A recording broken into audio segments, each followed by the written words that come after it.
But first, there is this. A major step forward in aluminum production for America. Century Aluminum partnering with Emirates Global Aluminum to build the first U.S. smelter in nearly 50 years. This new plant will be built in Enola, Oklahoma, expected to produce 750,000 tons of aluminum per year and create more than 1,000 permanent jobs, alongside 4,000 American construction jobs.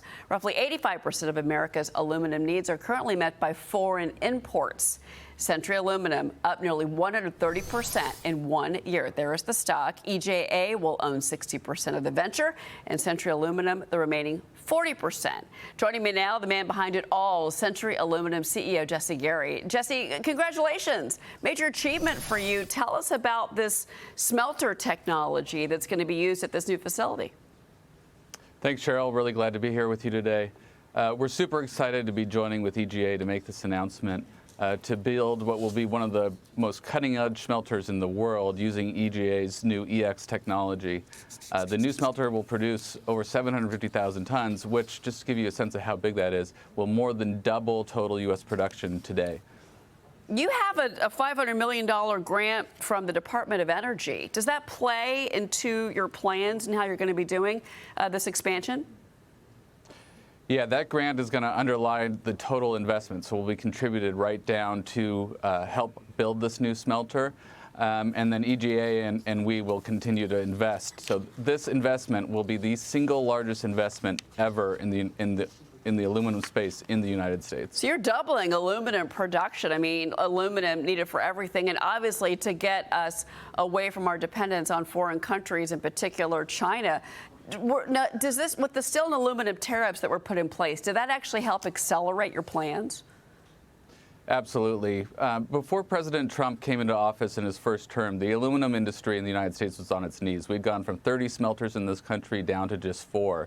After President Trump put the Section 232 tariffs on in his first term, we increased production. And again, when he came back into office, we're now increasing production again. So we're going to build this new smelter, but in addition, we're also expanding production at our Mount Holly, South Carolina smelter, where we've increased U.S. production by 10%. That production will come online starting in April. We'll be fully up by the end of June. And so we're doing our part. Really, no one is investing more in the U.S. aluminum space than Century Aluminum. It's such a crucial component to everything in our nation.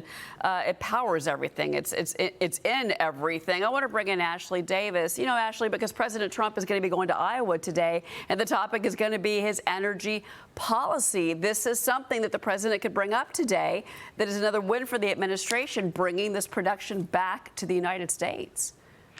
Absolutely. And Jesse, I'm assuming you're going to say, too, that Governor Stitt was a crucial part of this. I mean, I know that the governor has been very big on bringing things to Oklahoma, making sure that the regulation from a state perspective is in line with the federal regulation. And I just don't think that the American people understand how important this is, bringing all this stuff back on shore. And do you think it's going to be sustainable as you, if we get a new president in 3 years? How do you feel about that?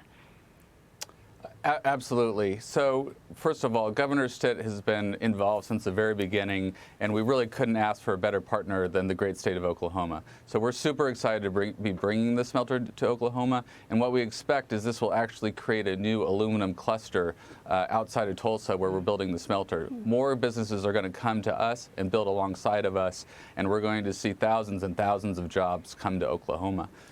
We do think this investment is sustainable. These are the types of investments, again, it's the largest single investment ever in the aluminum space in this country, that resonate for decades in these communities. We expect the smelter will operate for well over 50, hopefully even 100 years. Well, and again, to bring so much more capacity back to the United States. I want to look at aluminum prices this morning as we're talking about this. You know, you've got gold, silver slightly pulling back after hitting new record highs, but this shows the importance of commodities and precious metals in general. Investors have been going into safe haven. Safe havens like gold and silver. The U.S. is number 12 in the world for aluminum production right now. China leads, producing 43 million metric tons just in 2024. That is followed by India, Russia, Canada, and then the UAE. The U.S. producing just 667,000 metric tons that year.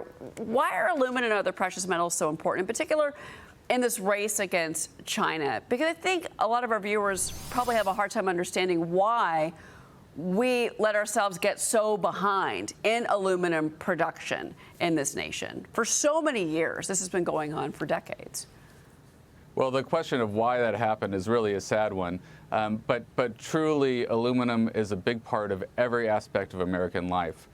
From your home and your kitchen and packaging, to your automobile, where the engine block and your auto sheet and crash systems are all made of aluminum, to our airplane system.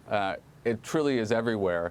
And maybe most importantly, we see it in national defense. Tank armor is made of aluminum. It makes up the bulkheads of our fighter jets. Missile propellant made from aluminum. So aluminum truly serves as a backbone for this country. And in order to continue to compete, we need to build out the supply chain here locally. Right now, we find ourselves in a situation where the supply chain is so thin that a fire at an individual plant could set off